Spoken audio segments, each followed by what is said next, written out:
Alhamdulillah, syukur kita pada Allah SWT. Pagi ini kita dapat meneruskan lagi kuliah tadabbur kita.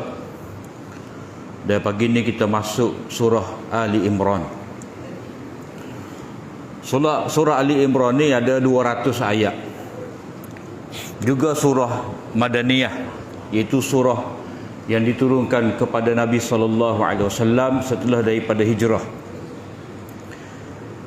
Dan surah ni kita boleh tengok ada 200 ayat dan dapat dibahagikan kepada dua bab besar. Bab yang pertama tu bermula daripada ayat yang pertama sehinggalah kepada ayat 101. Mesej Allah Subhanahu Wa Taala, khitab Allah Subhanahu Wa Taala kepada Bani Israel. Bahagian yang kedua daripada ayat 102 sehinggalah kepada ayat 200. Itu khitab, mesej Allah Subhanahu Wa Taala kepada umat muslimah, ataupun mesej kepada Bani Ismail hak benar-benar ikut Nabi Ibrahim, ataupun umat muslimah yang disebutkan oleh Allah Subhanahu Wa Taala dalam surah ni sebagai khaira ummah. Khaira ummah.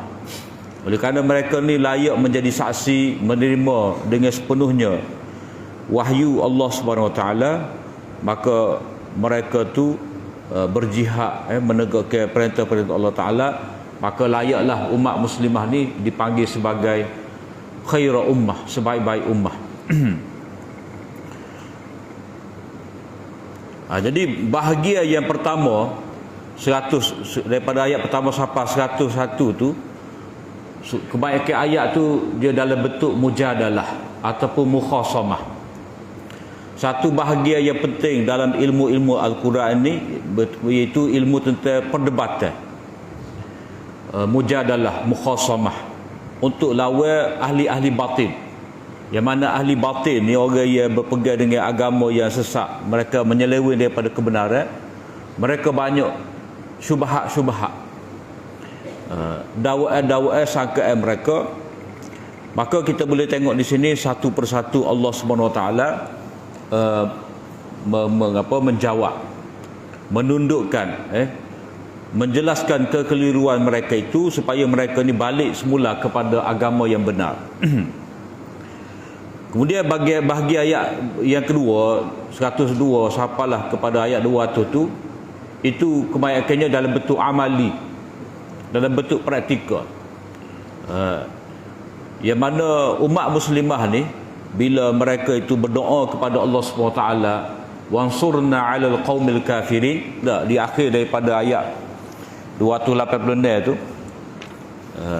Jadi bahagian yang kedua tu jihad. Maknanya dalam ayat tu Allah SWT ceritakan kepada kita peperangan Badar, peperangan Uhud.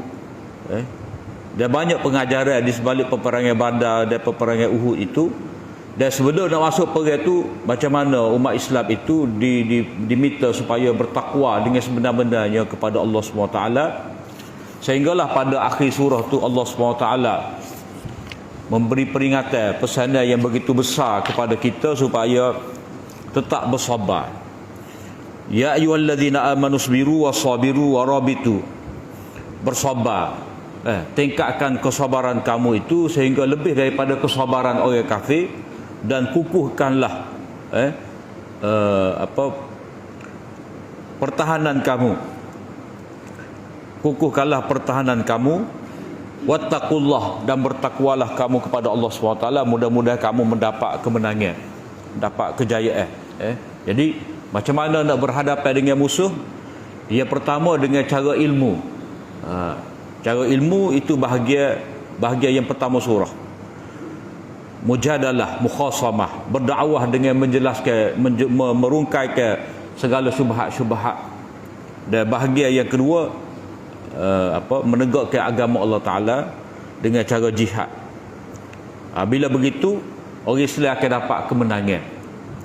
Jadi surah Ali Imran ni dia meneruskan lagi, mengukuhkan lagi apa yang Allah SWT tegaskan dalam surah Baqarah. Dan dari segi persamaan banyaklah kita boleh tengok. Bila-bila kita baca nanti, Kalau ada kesempatan kita sebut persamaan tu. Biasanya dalam kita belajar tafsir ni, dia Allah SWT seolah-olah menyatakan surah-surah kepada kita ni, dia surah ni dia ada pasangan dia. Jadi apa-apa yang Allah SWT sebut dari surah yang pertama, benda tu akan diulang balik, dijelaskan lagi, dikukuhkan lagi, dibuat kesimpulan dalam surah yang berikut. Dan kita telah sebut dah itu, Fatihah ni dia sebagai muqaddimah kepada Al-Quran. Kemudian Baqarah dengan Ali Imran ni dia saling melengkapi. Begitu juga nanti kita tengok antara surah An-Nisa dengan Al-Maidah, saling melengkapi. Dah. Antara surah Haji dengan Al-Mu'minun ada persamaan, ada saling melengkapi antara satu sama lain.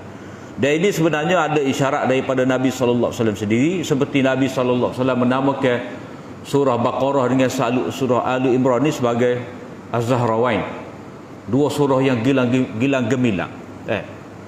Begitu juga Nabi SAW menyebut kepada kita surah apa? Qul a'udzu birabbil falaq dan juga Qul a'udzu birabbin nas. Dia ada kaitan, saling melengkapi antara satu sama lain. Baik, kita pergi pada ayat yang pertama. A'udzu billahi minasyaitonir rajim. Bismillahirrahmanirrahim. Alif lam mim. Allahu la ilaha illa huwal hayyul qayyum. Nazzala 'alaikal kitaba bil haqqi musaddiqan lima baina yadayhi wa anzala at-taurata wal injil. Alif lam mim. Ini kita telah bicara dah baru ni.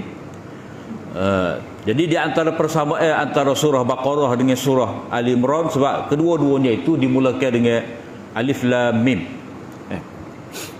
Alif Lam Mim ni huruf muqatta'ah, mana Allah Ta'ala sajalah yang mengetahui makna dia.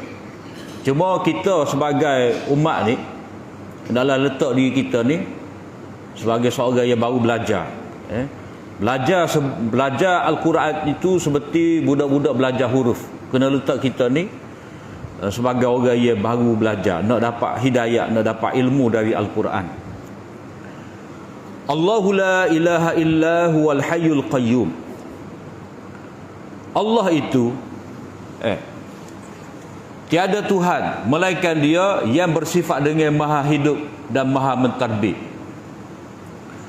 Jadi bahagian mula-mula surah ni Allah Ta'ala menyatakan sifat Dia terlebih dahulu. Kalau surah Baqarah, Allah Ta'ala sebut Zalikal kitab, itu dia kitab. Tiada sebarang keraguan padanya itu. Itu hak permulaan surah Baqarah. Tapi surah Ali Imran ni permulaan dia itu menyebut Allah tu dulu. Supaya apa? Supaya kita tahu Al-Quran ini adalah kalam Allah. Kalam Allah. Jadi sebab apa Al-Quran itu tidak dapat diragui oleh manusia dari semua sudut, dari mana jua sudut sekalipun, itu adalah kerana Allah SWT itu adalah kalam Allah. Yang mana Allah Ta'ala itu Allah tu, mana Allah tu ada, Allah tu ada wujud Allah, ataupun Allah itu lagu mana tiada Tuhan melainkan Dia. Jadi Allah SWT bila Dia kata Dia tu ilah, mana Dia yang berhak disembah. Sebab ilah dengan makna ma'luh, yang ni yang diibadat. Manusia kena tunduk patuh taat kepada Dia. Maknanya nafi ni, tidak ada sebarang Tuhan yang layak disembah illahu melainkan Dia. Mana Dia tu balik kepada Allah. Yang mana Allah Ta'ala ni, mengapa? Ini kita boleh kata dalil mengapa kita hanya kena sembah Allah Ta'ala sahaja. Sebab apa? Sebab Dialah yang hidup, maha hidup. Maha hidup Allah Ta'ala ni, mana Dialah yang hidup dengan sendiri, tidak bergantung kepada orang lain. Dan Dia juga memberi kehidupan kepada manusia, kepada makhluk lain. Hal ini kita telah bicara dah pada ayat kursi baru ni. Jadi hidup Allah Ta'ala itu Dia sendiri hidup kekal, hidup tanpa ada permulaan, sebab dia yang pertama. Dan tidak ada pengakhiran bagi Allah Ta'ala sebab dia kekal, abadi. Wujud sejak azali, kekal, abadi. Tidak ada permulaan kerana dia yang pertama. Tidak ada pengakhiran bagi Allah Ta'ala sebab dialah al-akhir, al-baqi.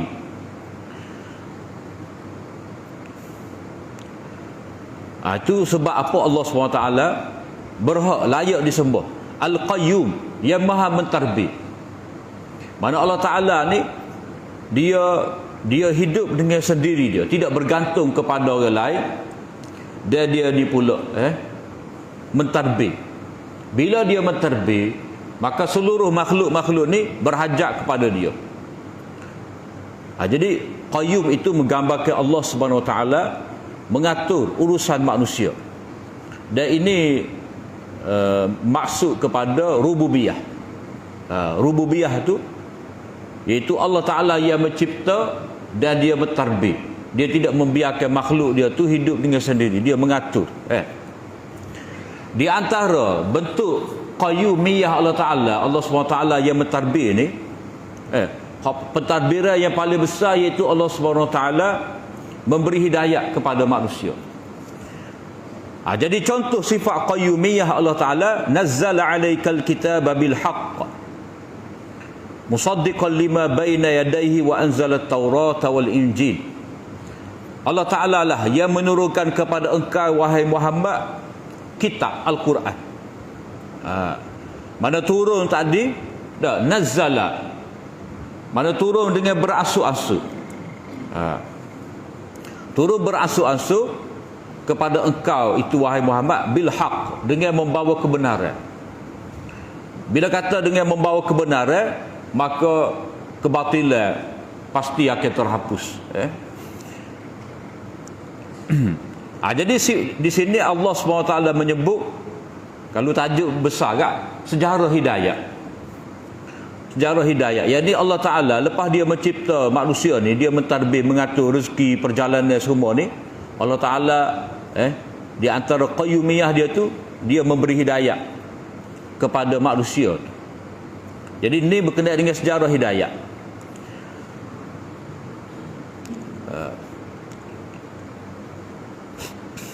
Jadi Allah Ta'ala menurunkan kepada engkau, dia telah menurunkan kepada engkau itu wahai Muhammad kitab. Bila kata nazzala, turun sedikit demi sedikit. Sebab apa turun sedikit demi sedikit ni? Untuk meneguhkan hati. Maknanya ada semua wahyu yang turun kepada Nabi sallallahu alaihi wasallam.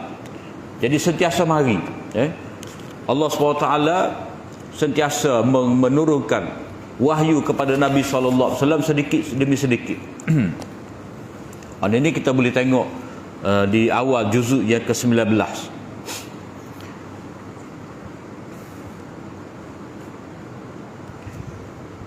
Itu sifat yang pertama Al-Quran. Sifat yang kedua, turun dengan al-haq, dengan membawa kebenaran. Bila kata benar, akan terhapus kebatilan dengan cara mana? Mana Al-Quran ini penuh dengan dalil-dalil dan hujah-hujah. Dalil yang mensabitkan kudrat, mensabitkan pentadbiran Allah SWT, dan juga hujah-hujah yang membatalkan pegangan golongan yang sesat. Sifat yang ketiga, musaddiqan lima baina yadayhi. Al-Quran itu menentukan kebenaran yang terkandung dalam kitab-kitab yang terdahulu. Maknanya bila turun Al-Quran ini, segala yang dijanjikan oleh Allah SWT dalam kitab Taurat dan Injil akan terbukti benar. Begitu juga segala penyelewengan yang telah dilakukan oleh ahli kitab terhadap kitab yang diturunkan kepada mereka, maka Al-Quran inilah sebagai musaddiq, yang membaiki, yang memperbetulkan. Sebab itulah dalam ayat yang kita baca itu, di awal juzuk yang kedua, berkenaan dengan pengubahan kiblat, berkenaan dengan sifat Nabi, berkenaan dengan siapakah anak Nabi Ibrahim yang Nabi Ibrahim sembelih. Semua tu Allah Ta'ala perbetulkan, baiki, nyatakan hak sebenar. Begitu juga hukum-hukum yang telah diubah oleh oleh orang-orang Yahudi itu dalam Al-Quran adalah Allah Ta'ala baiki. Musaddiqan lima baina yadayhi, mana membenarkan kitab-kitab yang diturunkan sebelum daripada itu. Dan sejarah hidayahnya Allah Ta'ala pernah menurunkan Taurat dan Injil.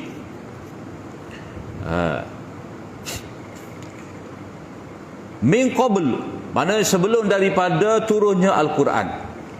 Min qablu hudan linnasi wa anzalal furqan, maknanya Allah Ta'ala sebelum daripada menurunkan Al-Quran ini, dia telah menurunkan terlebih dahulu kepada umat manusia Taurat dan Injil.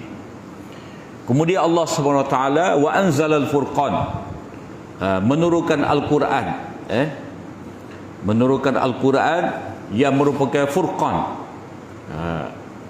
Furqan ni makna pembeza antara hak dan yang batil.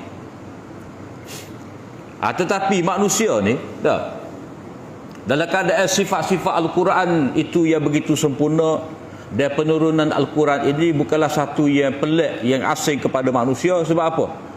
Manusia ni sebelum daripada turun Al-Quran ada dah kitab-kitab yang mereka terima. Kalau mereka kata Taurat itu daripada Allah Ta'ala yang diberikan kepada Nabi Musa, Injil itu adalah kitab yang Allah Ta'ala turunkan kepada Nabi Isa, mengapa manusia ni tak boleh terima? Terutamanya musyrikin Mekah, orang Yahudi ni, mengapa mereka setelah mereka mengakui Allah Ta'ala sentiasa memberi panduan kepada manusia melalui kitab dan rasul-rasul, jadi mengapa mereka tu nak kufur kepada ayat Allah SWT? Jadi bila begitu Allah Ta'ala memberi amaran, innal ladzina kafaru bi ayatillahi lahum azabun syadid. Sesungguhnya orang-orang yang kafir dengan ayat-ayat Allah Ta'ala, mengingkari ayat-ayat Allah Ta'ala, mereka itu akan mendapat azab yang dahsyat, yakni di akhirat. Wallahu azizun dzuntiqam. Allah SWT itu maha perkuasa, makna dia boleh mengazab manusia, membalas kejahatan ataupun keingkaran yang dibuat oleh manusia. Jadi Allah Ta'ala menyediakan azab yang dahsyat tadi sebab dia bersifat dengan aziz, maha perkasa, dan dia boleh membalas. Sebab kalau kata sifat qayyumiyah, dia yang mentadbir ni jadi bila kalau kita kata kerajaan yang mentadbir, mestilah dia ada satu bentuk hukuman terhadap orang yang menentang kerajaan, orang yang engkar, orang yang khianat kepada kerajaan, orang yang menentang kerajaan. Jadi kerajaan dia akan buat penjara, akan disediakan hukuman. Jadi bila kata sifat Allah Ta'ala sebagai qayyum, terzahir macam mana? Iaitu dia aziz, dia maha berkuasa, dzuntiqam, dan dia boleh memberi balasan. Memberi balasan ni tidak kata di akhirat, di dunia pun boleh. Dzuntiqam, dia asal mana intiqam ni, balas dendam, balas. Ada kejahatan akan dibalas. Jadi Allah Ta'ala bersifat lagu tu aziz, supaya manusia takut pada dia, supaya manusia menyerah diri kepada dia. Jadi oleh kerana sifat Al-Quran yang begitu sempurna mari dari Allah Ta'ala, Allah Ta'ala pula itu memiliki segala sifat-sifat kesempurnaan, Al-Hayyu Al-Qayyum. Yang mana Al-Hayyul Qayyum ni dia panggil apa ni? Ismullahil Azam, di antara nama-nama Allah Ta'ala yang agung. Ismullah Al-Azam. Nama Allah Ta'ala yang agung bila kita sebut ni, insya-Allah akan diperkenalkan doa kita. Antaranya ayat Al-Hayyul Qayyum lah. Ada hak manusia Ismullah Al-Azam, bila kita seru doa kita akan diterima.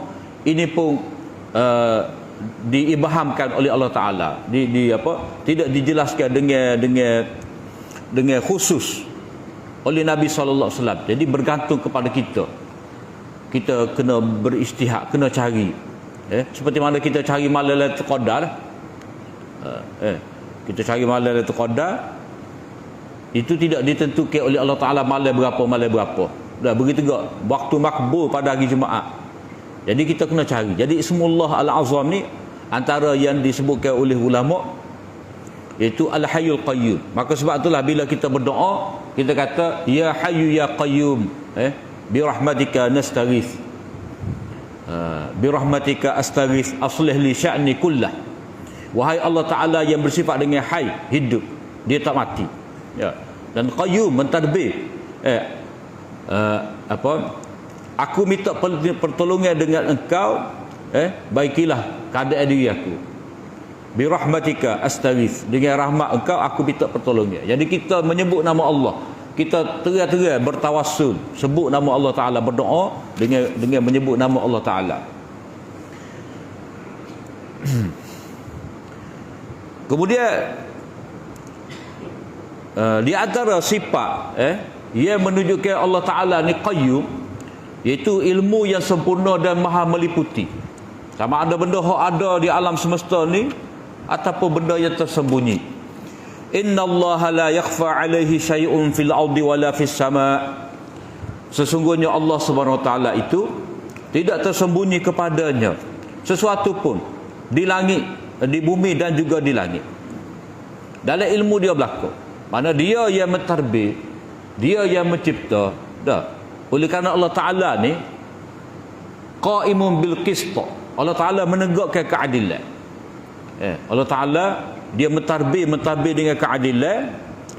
Di antara benda yang lazim kepada sifat adil, sifat mentadbir dengan adil, dia pertama sekali dia kena ilmu. Dah. Kalau kita nak saksi di mahkamah, dah, kita panggil orang supaya hakim tu dapat memberi keputusan dengan adil, dia kena dengarlah keterangan pihak saksi, dakwaan pihak tertuduh, dah, hujah pihak pembela. Jadi saksi memberi keterangan sebab dia nak tahu semua maklumat perincian kes kat dia, barulah dia boleh buat keputusan dengan hikmah, dengan betul, dengan tepat. Jadi bila Allah Ta'ala dia yang mentadbir alam semesta, ya, maka pentadbiran dia itu adalah pentadbiran dengan adil. Jadi syarat nak adil ni dia kena ada ilmu yang sempurna. Jadi Allah Ta'ala menyatakan di sini sifat ilmu dia ni tidak tersembunyi. Huwallazi yusawwirukum fil arhami kaifa yasha. Ini sifat Allah SWT sebagai musawwir. Dia menentukan rupa. Mana Allah Ta'ala dia menentukan rupa anak-anak janin yang ada dalam rahim itu dengan kehendak dia. Dengan kehendak dia, kaifa yasha, sebagaimana hak dia nak. Ikutlah cara mana hak dia nak. Jadi Allah Ta'ala berkuasa. Jadi kudrat Allah Ta'ala tu daripada dia mentadbir, mencipta langit dan bumi, dia hak sekecil-kecil pun dalam kuasa dia juga. Ini panggil kudrat yang mutlak. Bukan kata pandai buat benda-benda yang besar sahaja, tetapi benda yang halus tak boleh buat. Tidak. Benda besar dia boleh buat, benda halus dia boleh buat. Kalau kira dulu kan, dah, komputer besar mana dulu? Besar komputer dulu zaman 60-an, dah, zaman 50-an. Tapi lah ni, nipis. Telefon kita tu sebuah komputer tu lah. Benda boleh proses maklumat. Maknanya dulu manusia buat hak besar-besar, lepas tu dia boleh buat kecil. Dia boleh buat kecil. Jadi nak beritahu pada kita bahawa Allah SWT kudrat dia boleh buat benda hak besar, langit-langit dan bumi, dan dia boleh buat hak kecil dalam rahim. Tak? Satu ekor kita panggil dah. Satu benih tu, lelaki tu satu hak berjaya masuk dalam telur tu. Besar mana tu? Halus tu kudrat Allah Ta'ala boleh cipta hak tu, dah, hak boleh benih tu. Kemudian boleh besar sehinggalah cukup masa keluar. Jadi dalam rahim tu Allah SWT yusawwir, memberi rupa. Rupa tu daripada macam berudu dah, ubah. Lepas tu sekali rupa macam litah dah. Satu perekat nampak macam anak ayam kita ni. Duduk dalam rahim tu dah. Kita tengok lebih kurang anak ayam je aku dulu dah. Tapi bila cukup waktu dia, Allah Ta'ala ubah jadi manusia yang sempurna, comel. Jadi kudrat Allah Ta'ala berlaku tu. Jadi dalam ayat ni mengandungi kepada kita makna kudrat, kaifa yasha tu pula mengandungi makna iradah. Jadi bila Allah Ta'ala mentadbir alam, dah, dia mencipta alam, dia maha mengetahui, dia ada kudrat dan dia ada iradat. Ikut dia nak. Mana dia boleh bagi rupa. Hak ni rupa ada rupa masing-masing. Tidak pernah ada serupa manusia. Bukti dia cak jari. Ya. Itu kesempurnaan Allah SWT, kudrat dia. Sekian ramai manusia ni tak ada seorang pun mempunyai cak jari yang sama.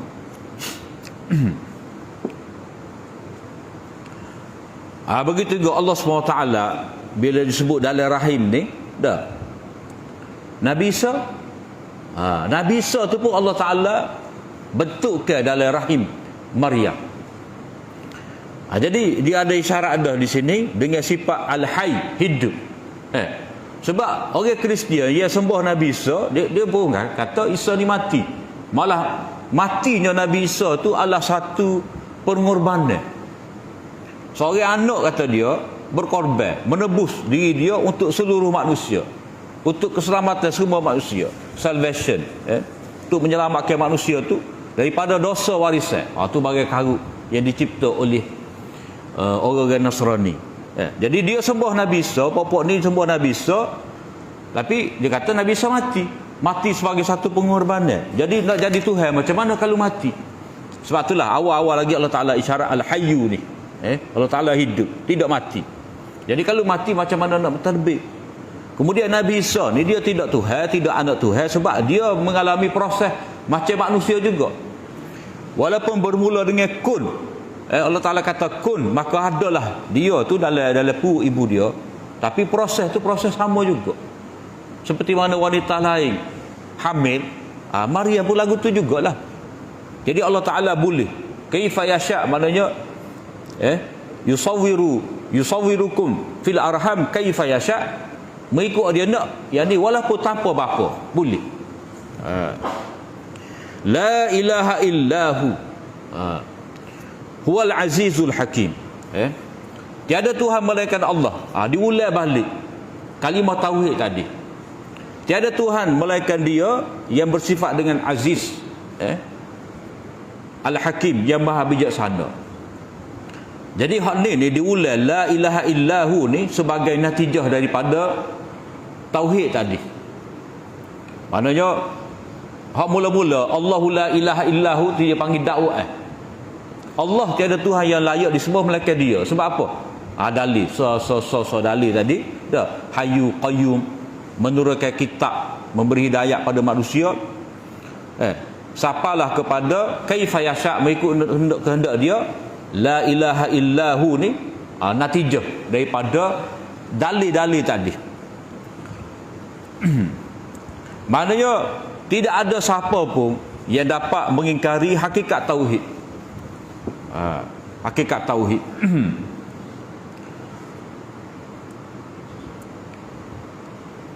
Kemudian manusia ni dah, bila mana mereka tidak mahu beriman kepada Allah SWT, Allah SWT boleh hukum dia sebab dia aziz tadi, dah, al-aziz. Diulang lagi al-aziz, dia maha perkuasa. Maknanya manusia ni walaupun dia telah sembah Nabi Isa ni sekian lama dah dia sembah, dah, Allah Ta'ala tak hukum. Jangan dia anggap Allah Ta'ala tidak berkuasa. Sebab orang Kristian ni dia lebih memperlihatkan Allah Ta'ala ni Tuhan yang penyayang. Sebab mesej kalau Kristian ni dia kira kasih sayang, mahabbah, love tu ya bagi dia. Sifat Allah Ta'ala aziz zuntiqam tu tak ada, tak nampak. Kalau Yahudi ni dia menampakkan Allah Ta'ala backing semacam, tapi umat wasata ni dia duduk tengah-tengah, mengakui Allah Ta'ala aziz, mengetahui Allah SWT rahim, kasih pada hamba. Jadi Allah Ta'ala walaupun manusia yang engkar tu belum ataupun tidak terkena musibah, tidak terkena azab, jangan dianggap Allah Ta'ala lemah. Allah Ta'ala aziz. Jadi Allah Ta'ala aziz, maha perkasa, boleh menghukum, tetapi dia tidak menghukum manusia dengan sewenang-wenangnya. Jadi hakim. Allah Ta'ala bijaksana. Maknanya kuasa hak dia ada tu dia tidak guna sewenang-wenangnya, dia guna dengan hikmah. Jadi walaupun orang itu tidak dihukum lagi kerana kufur dia, tetapi Allah Ta'ala ada hikmah memberi tempoh kepada mereka. Supaya apa? Supaya Nabi ni ataupun orang-orang yang mengikut jejak langkah Nabi ni dapat buat kerja meneruskan perjuangan.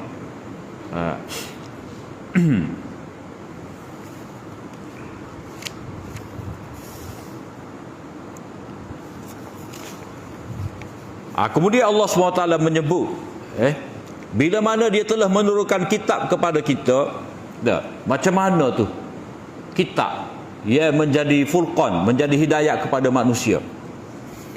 Huwallazi anzala 'alaikal kitaba minhu ayatun muhkamatun hunna ummul kitabi wa ukharu mutasyabihat. Dialah Allah Ta'ala yang telah menurunkan kepada engkau wahai Muhammad ayat-ayat yang muhkam, ayat-ayat yang kukuh, ayat-ayat yang jelas makna dia tidak boleh ditakwil, tidak ada sebarang keraguan padanya. Hak ini orang panggil bidayatul hidayah, permulaan hidayah. Permulaan hidayah maknanya ayat muhkamah. Ayat muhkamah ni ayat hak tak boleh nak takwil dah. Hak atas ni lah hak kita baca, Allahu la ilaha illahu wallazi yusawwirukum fil arhami kayfa yasha innallaha la yakhfa 'alaihi syai'un fil ardi wala fis sama'.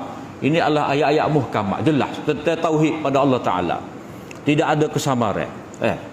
Begitu juga ayat qul huwallahu ahad, surah al-ikhlas, itu jelas tentang tauhid pada Allah Taala, tidak ada kesamaran.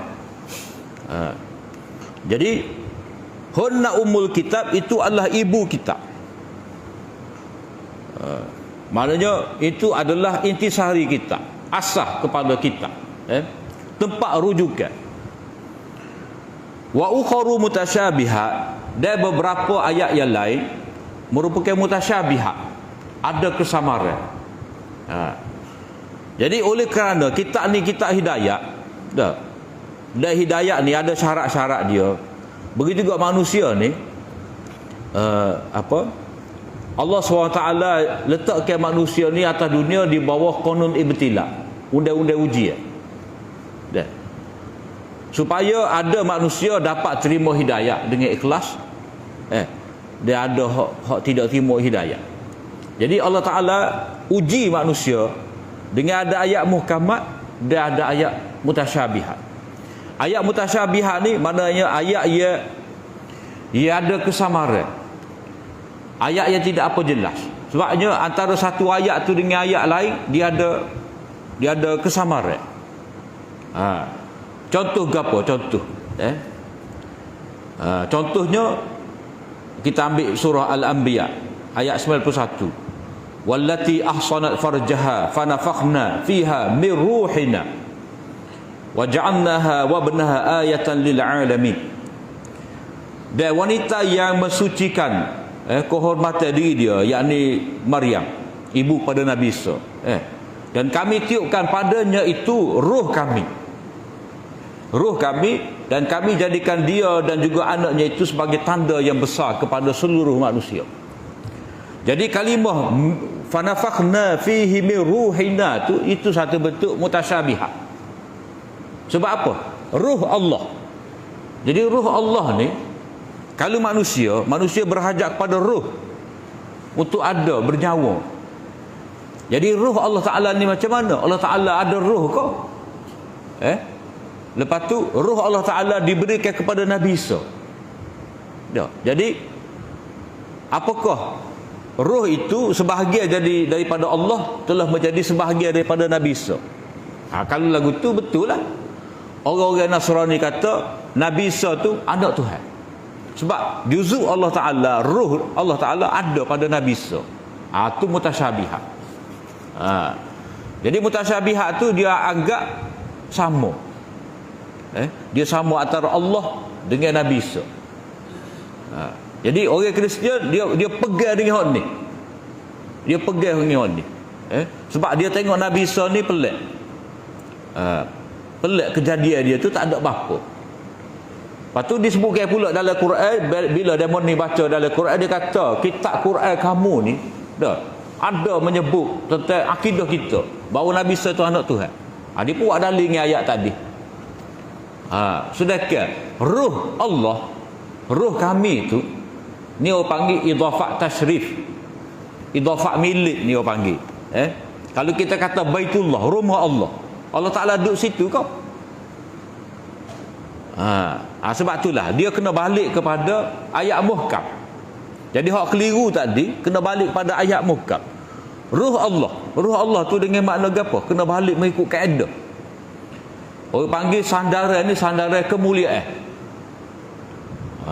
Ataupun milik Allah Ta'ala. Kalau kita kata rumah Allah Ta'ala, rumah dia, kita kena agungkan.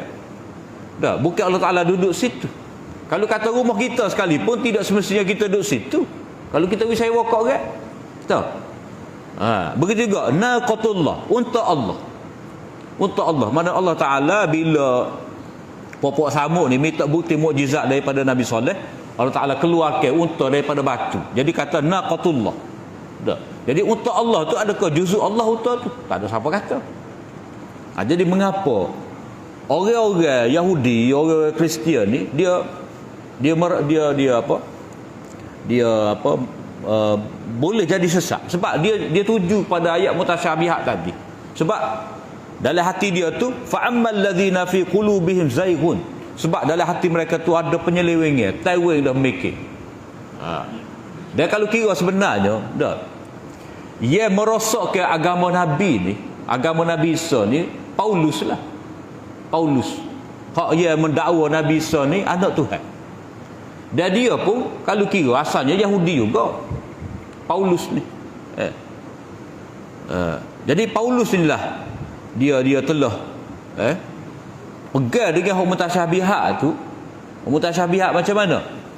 Itu bila dia tengok Nabi Isa ni diciptakan oleh Allah Ta'ala dengan tanpa ada bapa. Bila tak ada bapa, jadi dia kata ni tak ada bapa, maknanya satu keajaiban. Mesti anak Tuhan. Sebab orang lain ada bapa. Maria orang suci. Bila mana dia hamil tanpa ada bapa, jadi mari mana? Mari daripada Allah, anak Allah. Itu mutasyabihat kepada dia, kepada Yahudi tadi, Paulus, sehingga dia mencipta akidah Trinity, taslif, ada 3 Tuhan. Sedangkan bila balik kepada ayat muhkamat, ayat muhkamat ni macam mana? Inna masala Isa indallahi kamathali Adam. Khalaqahu min turabin thumma qala lahu kun fayakun. Ini ayat 59. Surah Ali Imran. Sesungguhnya perumpamaan Nabi Isa itu di sisi Allah Ta'ala adalah seperti Adam. Khalaqahu min turab. Allah Ta'ala cipta daripada tanah, kemudian Allah Ta'ala kata kun fayakun. Maknanya Nabi Isa ni seperti mana Nabi Adam. Nabi Adam daripada kun juga, iradah Allah Ta'ala, jadi maka jadi Nabi Adam. Dan Nabi Adam ni dia tak ada bapa, tak ada ibu. Jadi bapa tak akak dia jadi Tuhan. Jadi orang-orang Yahudi ni, Paulus tadi, begitu juga golongan Kristian yang ikut dia sapala ni, bila dia tengok pada Nabi Isa tu ada benda-benda yang pelik, bukti-bukti mukjizat. Penciptaan Nabi Musa tu lain daripada Nabi Isa tu lain daripada lain, mereka tu hakak sebagai Tuhan. Sebab apa? Sebab penyakit dalam hati mereka ni, taiwing. Sebab itulah Allah Ta'ala kata falamma zaghu azaghallahu qulubahum. Bila mana mereka tu nak kepada penyelewengan, tak seikut hak Nabi Musa, maka Allah Ta'ala biarkan mereka tu sesat, menyeleweng. Jadi ini sifat Yahudi. Sifat Yahudi. Sebab Yahudi lah ia mencipta agama Nasrani, ubah ajaran Nabi Isa.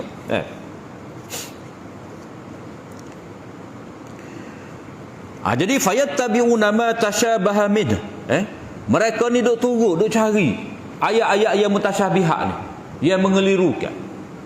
Dia sebenarnya benda mutasyabihat ni makna dia jelas. Jelas, cuma dia ada keserupaan. Benda mutasyabihat ni biasanya perkara-perkara akidah ia mana ada persamaan dengan benda-benda hak dunia ni antara satu sama lain. Hakikat akidah ia benda yang halus, benda perkara gaib yang halus.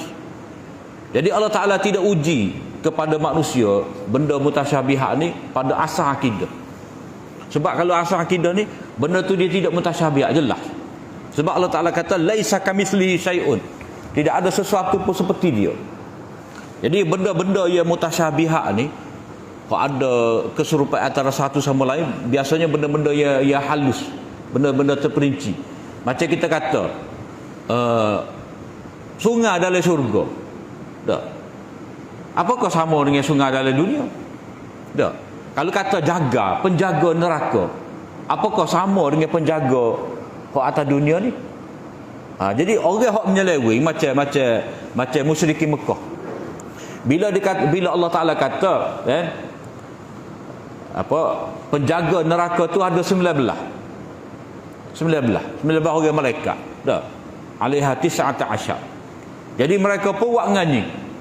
Kalau 19 pada pokok kita ya, seorang mari apa tepi dengan bahu, seorang rebah, seorang ripuk kat ni, tu dia menganggap sama.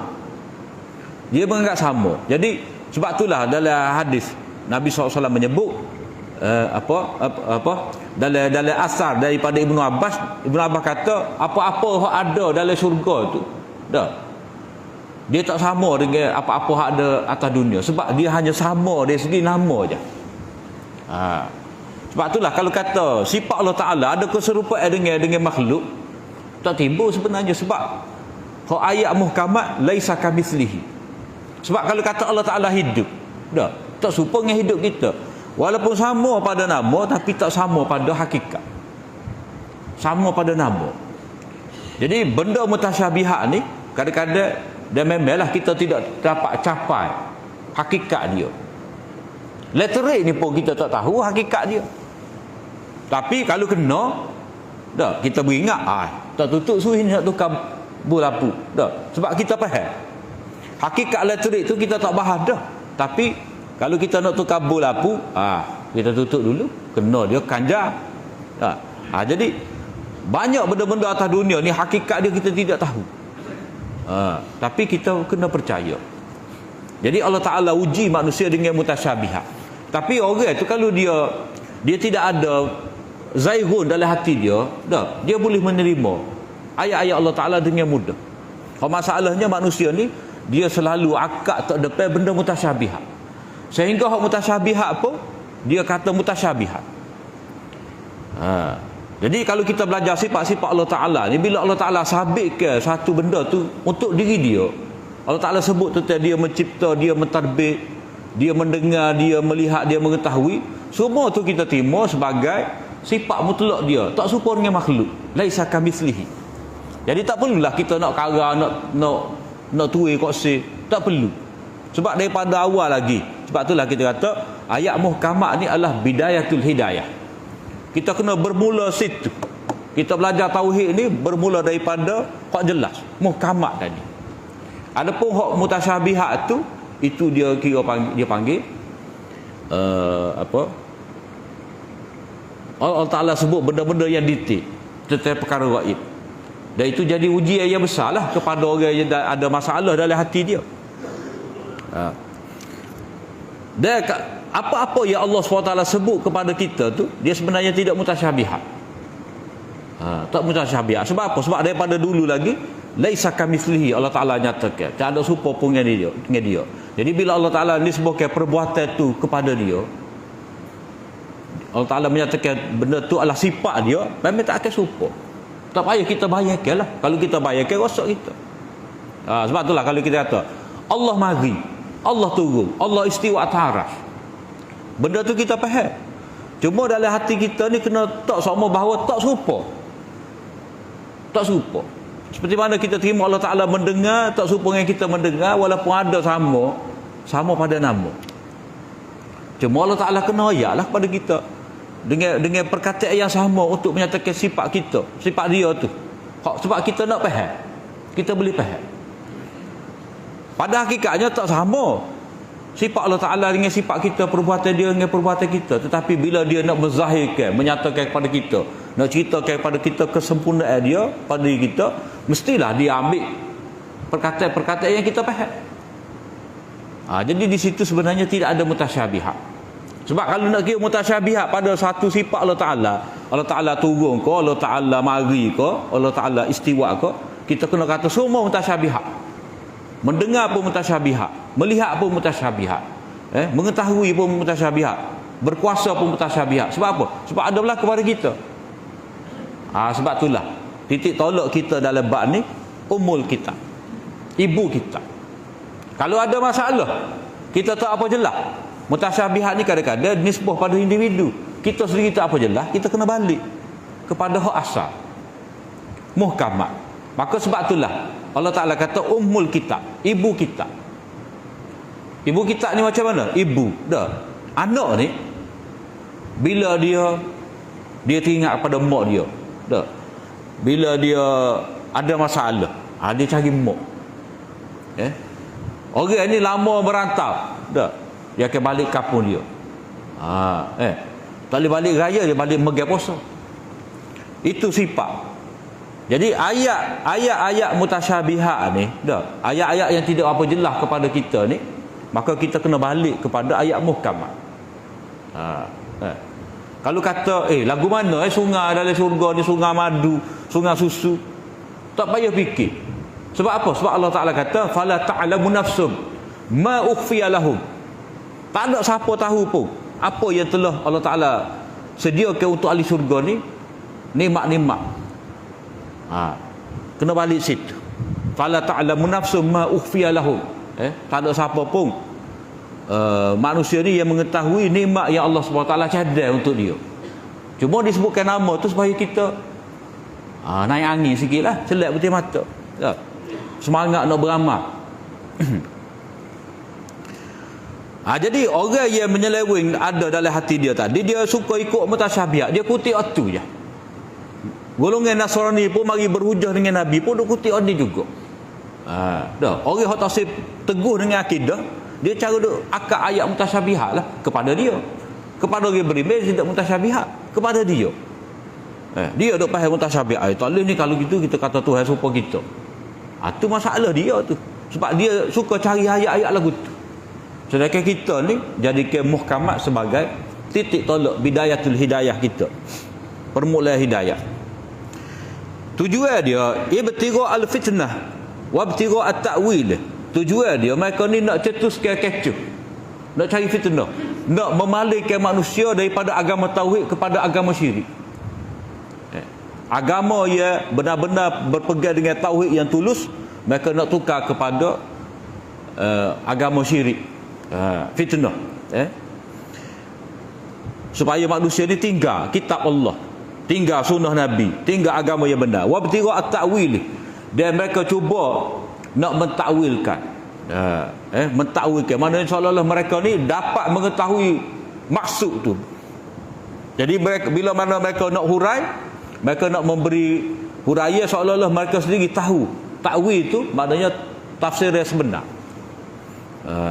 Seolah-olah tafsir yang sebenar tu ada pada mereka. Sedangkan tafsir yang sebenar ni ada dalam kitab Allah Ta'ala sendiri. Ataupun Allah Ta'ala rahsiakan takwil hakikat sebenar benda tu.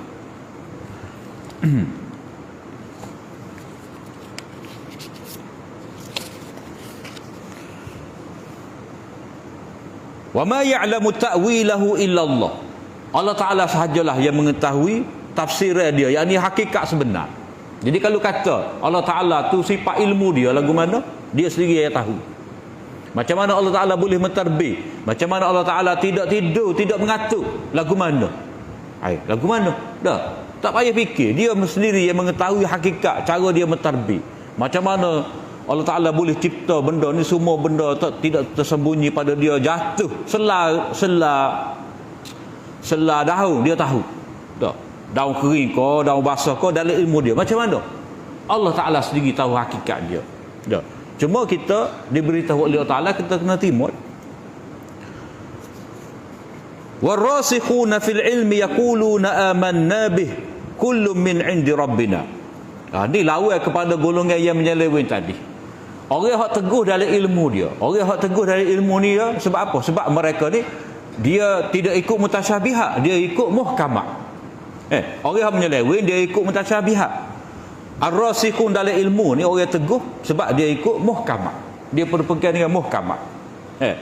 Jadi mereka ni mengatakan dengan sepenuh hati, kami beriman dengan ayat Allah, kitab Allah. Sebab kullun, semua tu sama ada ayat muhkamat ke ayat mutasyabihat mari daripada Allah Ta'ala. Sebab itulah kita kena ingat selagi kita duk peling mengatakan ayat ini mutasyabihat, mana kita masih lagi diuji oleh Allah Ta'ala. Sebab kita tak balik kepada hak asal. Bila kita balik pada asal, ialah mutasyabihat.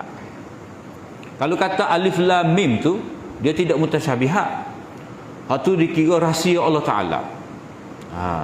Rahsia Allah Ta'ala. Allah Ta'ala tahu murad dia. Jadi orang-orang yang teguh dalam ilmu, dia kena akui semua daripada Allah Ta'ala, dia kena terima sepenuhnya. Jadi kita tak silah jadi seperti setengah daripada ahlu kalam. Ahlu kalam ni kalau hadis-hadis yang bertentangan dengan akal, tak ada dia betul mikir, dia tolak awal-awal lagi. Kita tak sih seperti golongan Mu'attilah, Jahmiyah. Daripada awal lagi dia tolak hadis-hadis yang menyebutkan tentang sifat Allah Ta'ala. Jadi kita tak sih, kita kena akui semua ni oleh kerana dari Allah Ta'ala, kita kena terima.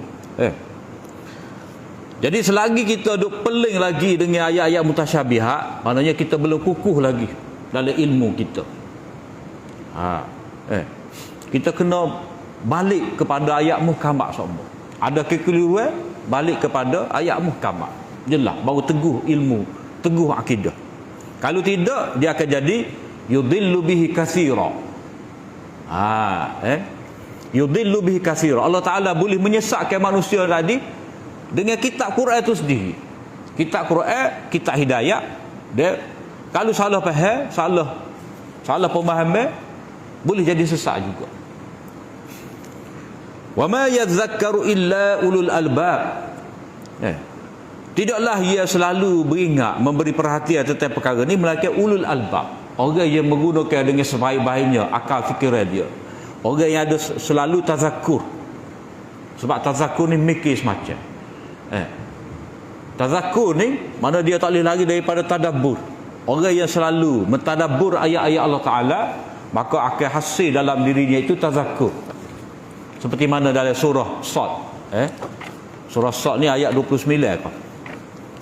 Kalau kita tengok dalam surah Sad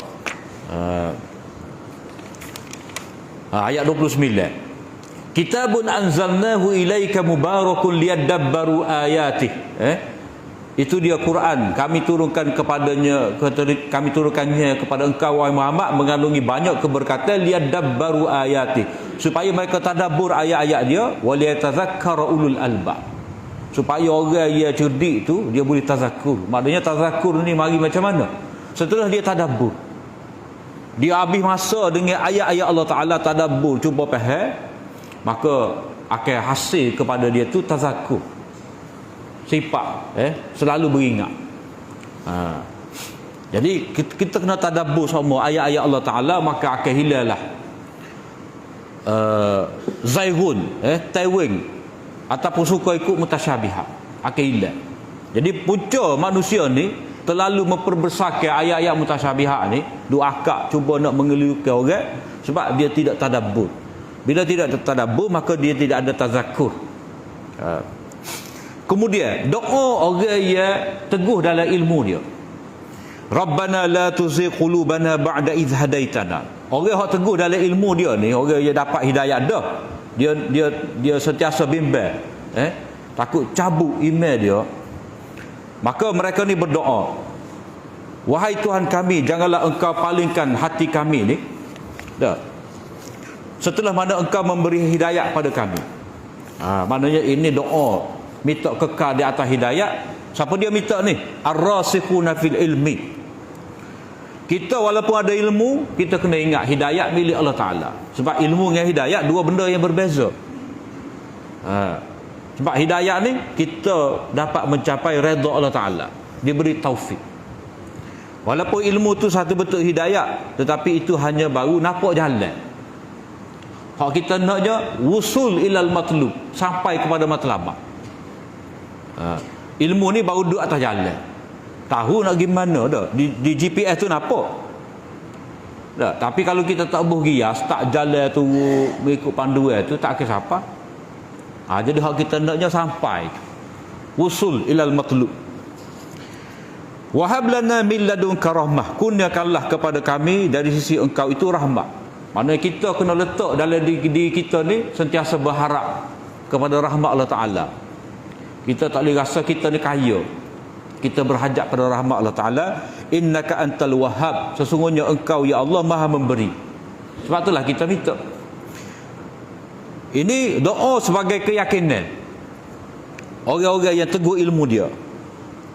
Rabbana innaka jami'un nas liyaumin la raiba fih. Wahai Tuhan kami, engkaulah yang menghimpunkan manusia ni pada hari yang tidak ada keraguan padanya. Yang pada hari kiamat, innallaha la yukhliful mi'ad, sesungguhnya Allah Ta'ala tidak memungkiri janji. Mana apa? Keyakinan mereka tu kepada Allah Subhanahu Wa Ta'ala, sehingga mereka ni berharap mereka dapat ganjaran seperti mana yang Allah Subhanahu Wa Ta'ala janjikan. Itu bila mana mereka ni selamat daripada kesesatan atas dunia, barulah akan selamat di akhirat.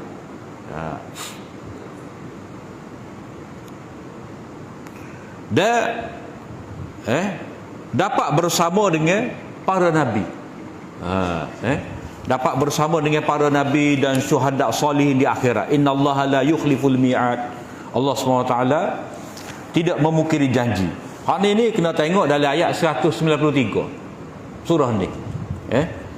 Rabbana faghfir lana dhunubana wa kaffir 'anna sayyi'atina wa tawaffana ma'al abrar. Dah situ. Kemudian Rabbana wa atina ma wa'adtana 'ala rusulika wa la tukhzina yaumal qiyamah innaka la tukhliful mi'ad. Duduk sini. Jadi tadabbur ni kita kena lopak pergi depan. Dah.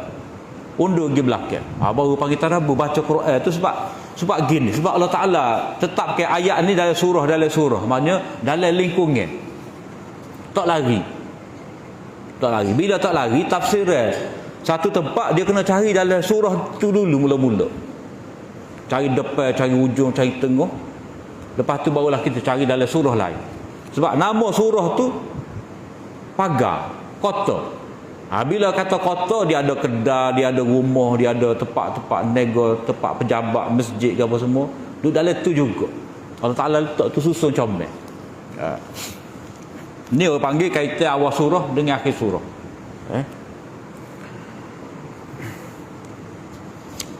Jadi engkau ya Allah tidak memungkiri janji. Janji meletakkan orang beriman bersama dengan para nabi. Innal ladzina kafaru lan tughni anhum amwaluhum wala auladuhum minallahi syai'a. Ni akibat orang-orang yang menolak hidayah Allah Ta'ala. Sesungguhnya orang-orang yang kafir itu tidak berguna kepada mereka, tidak dapat menyelamatkan mereka, harta-harta mereka dan anak pinak mereka minallahi syai'a. Tak selamat. Sebab apa? Sebab ia menyelamatkan manusia di hari akhirat nanti, hari Allah Ta'ala himpun semua manusia ke apa? Beriman dengan Allah, beriman dengan sifat-sifat Allah, berpegang teguh dengan Al-Quran. Itu jaminan keselamatan manusia. Kalau manusia tu nak berharap dengan kekayaan dia, Allah Ta'ala kata innal ladzina kafaru lan tughni anhum, tidak berguna untuk menyelamatkan mereka amwaluhum wala auladuhum minallahi syai'a. Bila Allah Ta'ala nak buat keputusan untuk hukum mereka ni azizun zuntiqam, mereka tidak dapat buat, tidak dapat selamat. Wa ulaika hum waqudun nar, dan mereka itu akan jadi bahan bakar api neraka. Kada bi ali fir'aun wal ladzina min qablihim. Kamu kena tengok sejarah. Sikap mereka ni adalah seperti keadaan kaum Firaun terdahulu. dan juga wallazina min qablihim, dan orang-orang sebelum Firaun. Maknanya musyrikin Mekah ni ataupun orang kafir Yahudi yang ada di Madinah ni, mana-mana orang ya menentang agama Allah Taala ni, sikap mereka sama je. Sombong tak usah dengar. Dah. Cepat mendustakan Nabi. Jadi cara mereka ni seperti Firaun juga. Kazzabu bi ayatina, iaitu mereka mendustakan ayat-ayat kami, tak usah dengar daripada Nabi. Fa akhadhahumullahu bi dhunubihim, Allah Taala hukum mereka, Allah Taala tangkap mereka dengan sebab dosa-dosa mereka. Mereka tu banyak buat kejahatan. Sebab Nabi ni mari betul akidah, mari betul perjalanan kehidupan masyarakat. Kalau kata Nabi Syuaib, mari nak betul manusia pada tauhid dan nak betul dalam bab muamalat. Jangan duk tipu orang, jangan duk kurang sukatan timbangan. Nabi Lut mari nak betul tauhid, mari nak betul sistem cara manusia tu bergaul. Tak? Nabi Musa mari nak betul tauhid dan nak betul dasar pemerintahan. Sebab Firaun ni apa dasar dia? Dasar diskriminasi. Tak? Dia bahagikan pok dia Kibti, pok Sibti. Itu diskriminasi. Dan dia juga mengamalkan ethnic cleansing, pembersihan etnik. Dia bunuh habis anak-anak Bani Israel. Jadi Allah SWT hantar Nabi Musa untuk baiki semua tu. Wallahu syadidul iqab, Allah Ta'ala dahsyat hukumnya dia tu. Kullil ladzina kafaru satughlabuna wa tusharuna ila jahannam. Katakanlah kamu wahai Muhammad, mana sebagai memberi amaran kepada orang kafir. Ni orang panggil takhwif duniawi.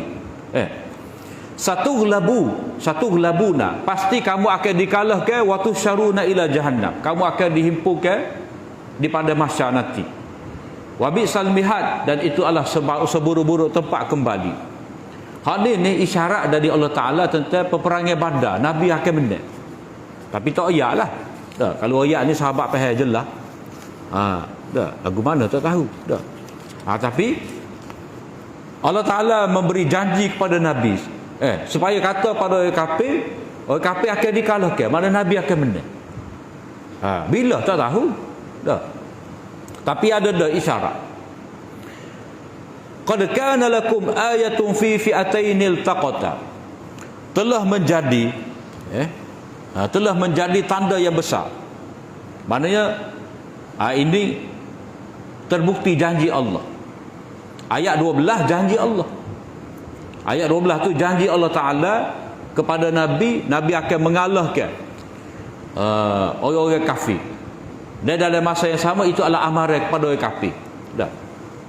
Dengan amaran ada azab di dunia, kalah dalam peperangan, waktu syaruna ila jahannam, itu amaran ada azab di akhirat. Jadi Allah Ta'ala mengabulkan janji dia. Sebab surah ni dia banyak juga tentang janji ni, seperti yang kita baca ayat tadi, ayat yang ke-9.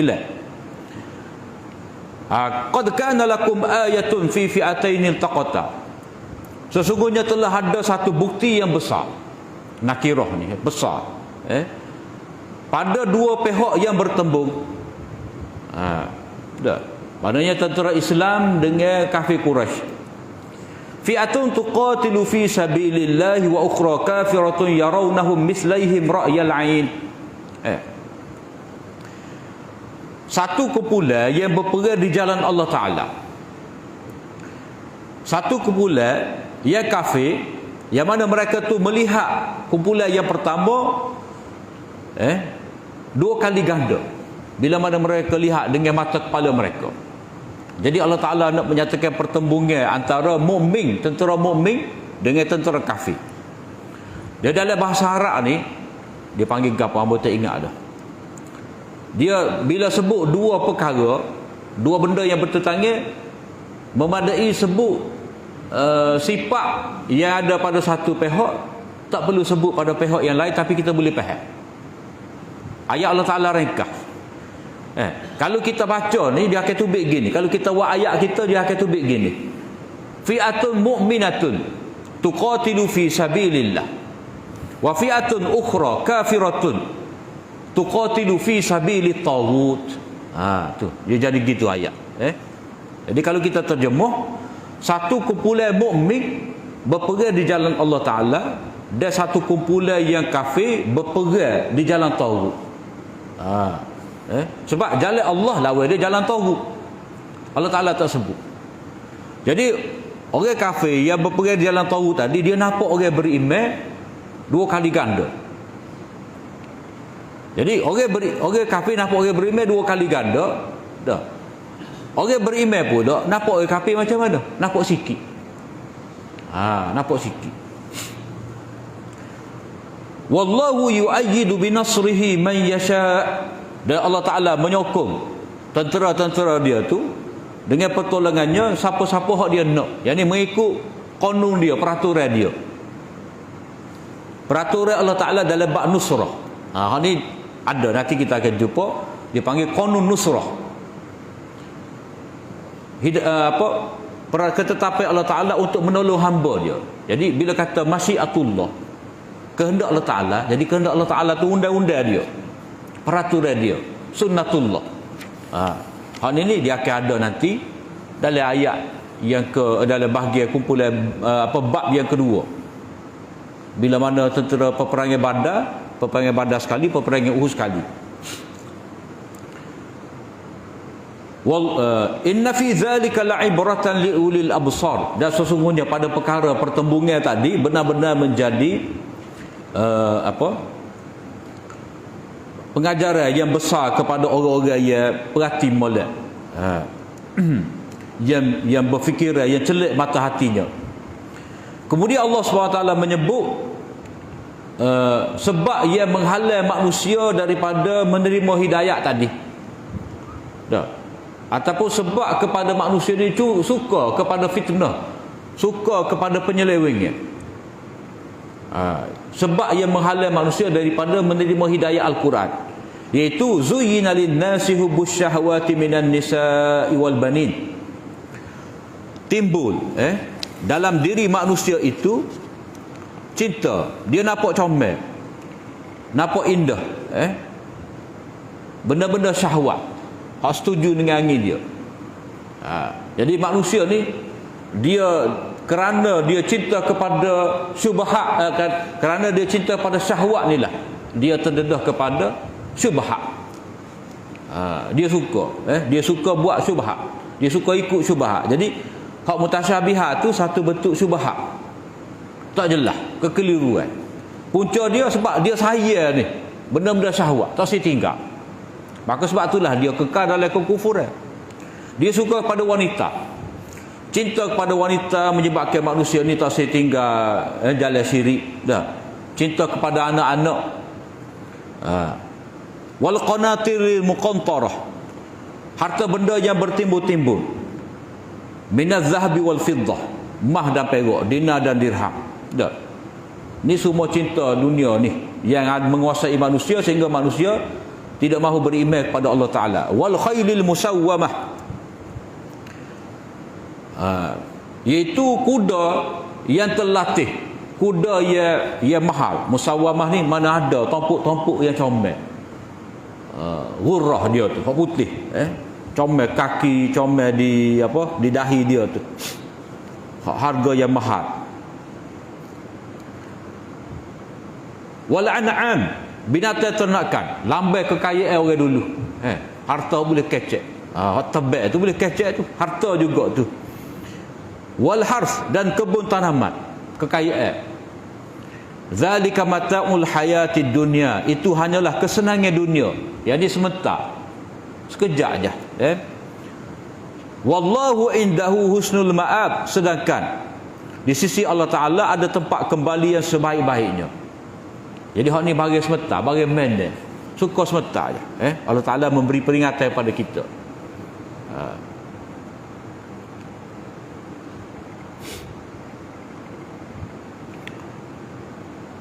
Jadi kalau lelaki dia suka hak ni lah, perempuan pun lebih kurang jugalah.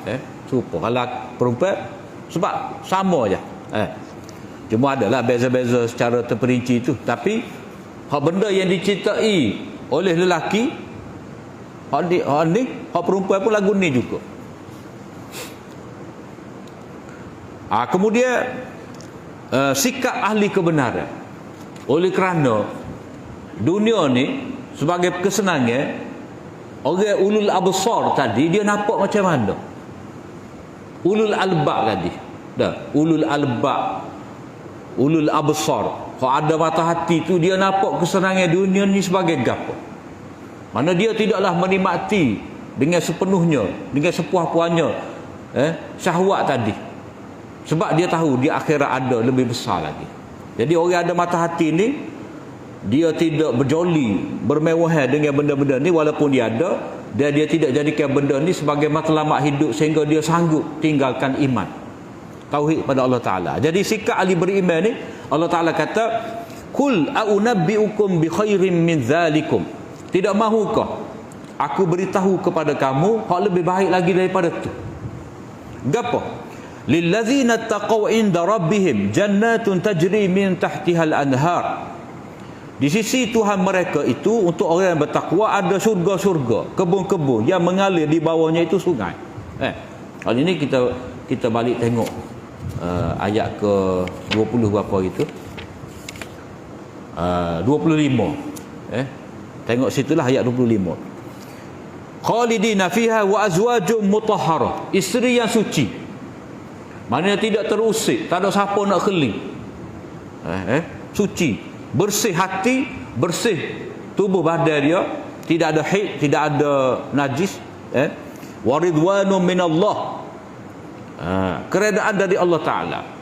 Wallahu basirun bil ibad. Allah Ta'ala maha melihat akan hamba dia. Jadi kalau orang tu melihat dengan betul, ada perspektif yang betul tentang nikmat dunia ni, dia tak nampak besar perkara dunia, sebab dia nampak akhirat. Dia tahu setakat mana nak ambil apa kemewahan dunia ni. Sebab mata' Allah, orang beriman dia ada perspektif yang betul tentang syahwat tadi. Benda ni dijadikan sebagai mata'. Mata' ni sebagai kesenangan untuk dia ambil kemudahan. Tu cara dia. Mata' guna sebagai alat, tidak kata sebagai matlamat. Sebagai alat. Maknanya benda-benda ni orang mukmin dia boleh jadikan saluran untuk dia mendekatkan diri pada Allah Ta'ala.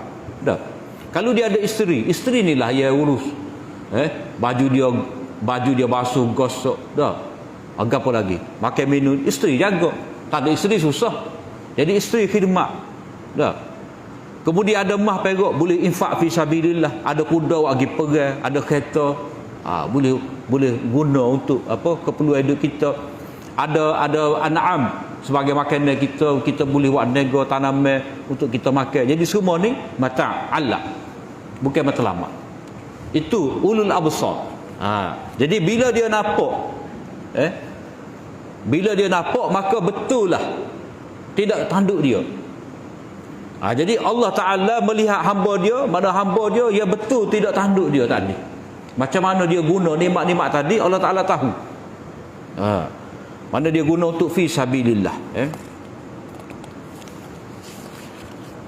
Kemudian orang bertakwa tadi dah. Kita baca lillazina taqaw tu. Jadi lillazina taqaw ni sifat dia. Sifat orang bertakwa ni dia tak lepas daripada doa. Allazina yaquluna rabbana. Orang-orang yang bertakwa tu adalah orang-orang yang berdoa. Allazina yaquluna rabbana innana amanna. Sesungguhnya ya Allah kami telah beriman. Mana pengakuan tu? Iqrar. Pengakuan itu kena ada semua dalam hati. Tajdidul iman. Kita memperbaharui iman kita. Kita telah beriman, maka faghfir lana dzunubana, ampunilah kesalahan kami, wa qina azabannar, dan lindungilah kami daripada api neraka. Itu doa orang beriman, doa orang bertakwa. Sentiasa nak kepada keampunan dan rahmat Allah Ta'ala. Yang mana mereka ni ada sifat-sifat akhlak yang terpuji. Yang mana as-sabirin, mula-mula sekali sabar. Sebab sabar ni dia ruh agama. Dia ruh agama ni sabar. Separuh sabar, separuh syukur. Cuma seseorang itu tidak akan dapat syukur dengan sempurna melainkan kena sabar. Jadi sabar tu asas.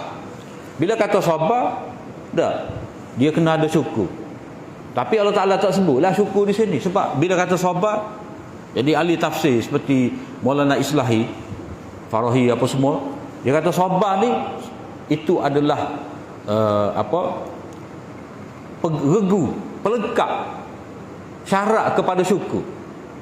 Sebab itulah dalam hadis Nabi sallallahu alaihi wasallam, kepada hadis itu tu, bila seseorang itu ditimpa musibah dia sabar. Bila dia mendapat nikmat dia bersyukur. Innal amrahu kullahu khair. Semua keadaan orang beriman dia comel, sabar syukur, sabar syukur. Sabar bila dalam musibah, syukur bila dalam keadaan nikmat. Wasadiqin, orang yang benar. Benar dalam ibadat, benar dalam pegangan dia. Wal qanitin, orang yang taat.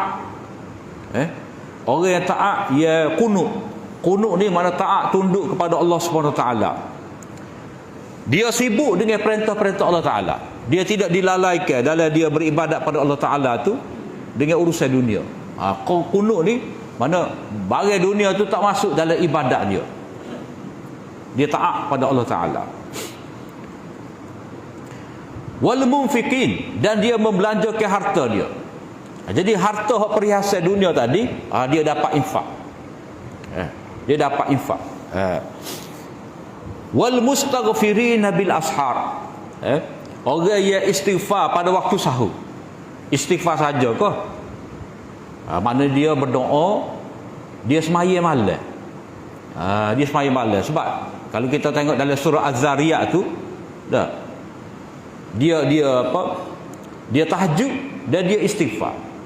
Cuma ni sebut nak reka ni sebut wal mustaghfirin bil ashar. Dia beristighfar pada waktu sahur.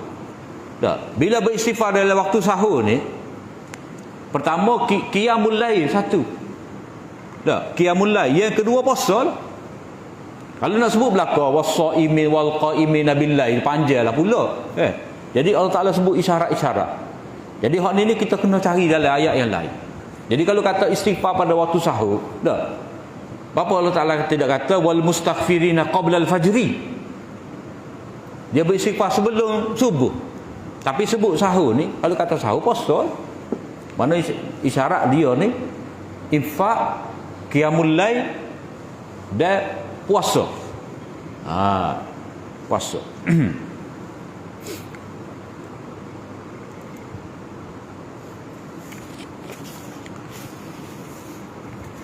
Jadi mustaghfirin bil ashari ini juga sebagai apa?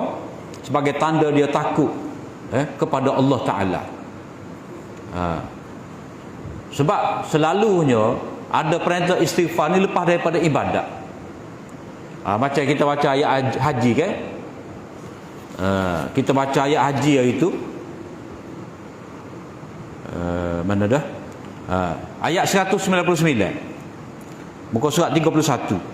Summa afidhu min haitsu afadhan nas wastaghfirullah. Kemudian kamu bertolaklah dari mana tempat manusia bertolak. Yang ni kamu bergeraklah daripada Arafah menuju ke Muzdalifah, Masy'aril Haram tu, dan beristighfarlah.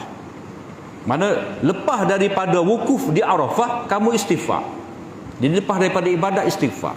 Jadi hak ni lepas daripada qiyamul lail istighfar. Maksud dia apa? Maksud dia kita tidak terpedaya dengan amalan kita. Kita tidak terpedaya dengan amalan kita. Sebab kita semaya kan? Sudah semaya astagfirullah, astagfirullah. Jadi kita minta ampun kepada Allah Taala atas apa? Sedangkan kita baru semaya. Jadi isyarat kepada kita hak bahaya dalam amalan kita ni ujub. Ujub. Kita rasa aku boleh semaya, orang lain tak boleh setara aku. Mari buah tu punah. Dia panggil gurur bin nafsi, terpedaya dengan diri sendiri. Jadi Allah Ta'ala memberi peringatan. Kemudian kita masuk pada ayat 18 ni, berkenaan dengan Islam itu.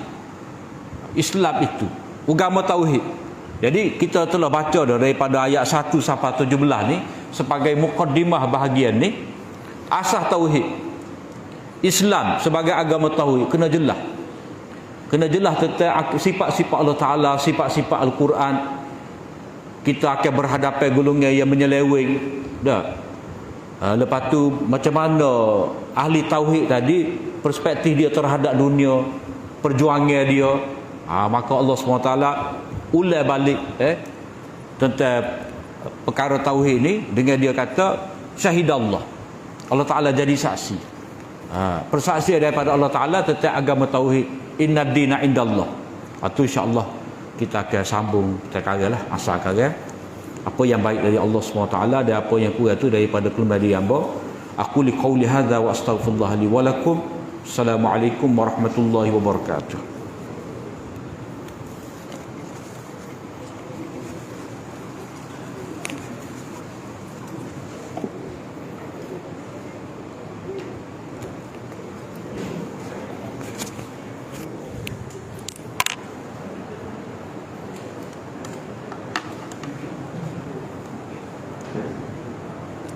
Ramai ke tidak sini?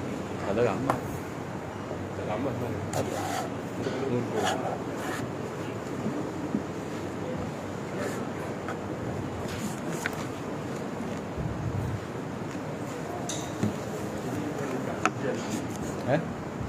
Ini sedian depan.